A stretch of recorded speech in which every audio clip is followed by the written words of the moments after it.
Barton Hills, in its earliest roots, was the idea of Alex Dow. And there's some speculation, not a lot of proof, that the name Barton Pond came because Mrs. Dow was an avid reader of Jane Austen, and Barton Pond was the site of the cottage in Sense and Sensibility. He, in turn, was president of Detroit Edison.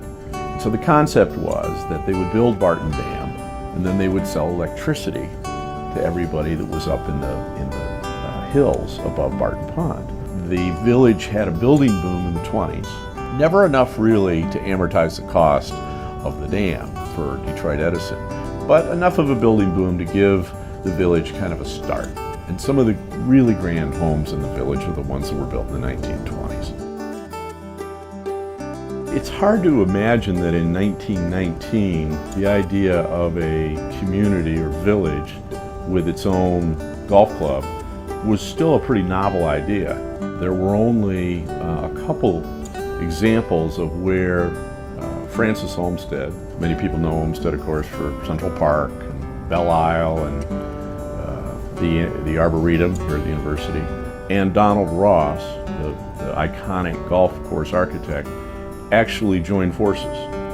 Olmsted had very definite ideas about how people wanted to live. He used large wooded lots to give people a sense of privacy, but at the same time, the width of the lots were such that there was a sense of community and people felt connected to one another. Part of the choice of living in Barton Village is you might want to live on Barton Pond, and you may want to benefit from the vistas and just the feel that you get from living on a large body of water. The other side of the village is interesting. We live up here in the sort of the high ground, and then of course at the top of the hill is the golf club.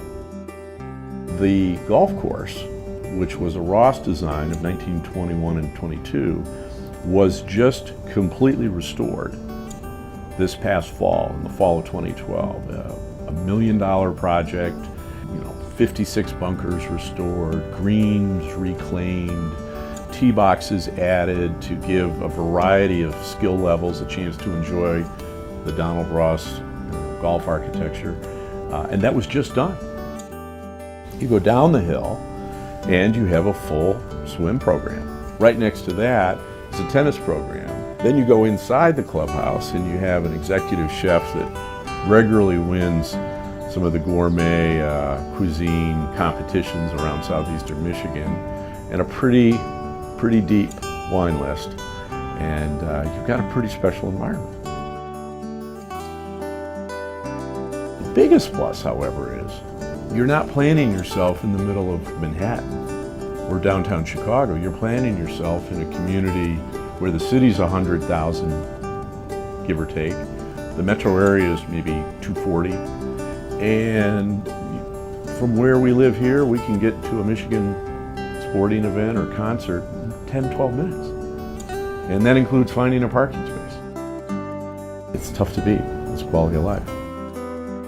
If you'd like to see additional videos about Ann Arbor and its surrounding communities, visit us at ewingpros.com or weloveannarbor.com. Here's what Rob's clients have to say. My first impression of Rob Ewing was he's an easygoing, nice guy, just easy to get along with, going to try to help you out and do the best thing for you. Met Rob initially in Ann Arbor. He picked us up to take a look at some homes, and it was a great experience. Rob is a very personable guy. Rob knows the community and he knows what's needed to sell a house. We had listed the house in the past and it did not sell, so we put it back on the market the following year, and Rob got it sold for me.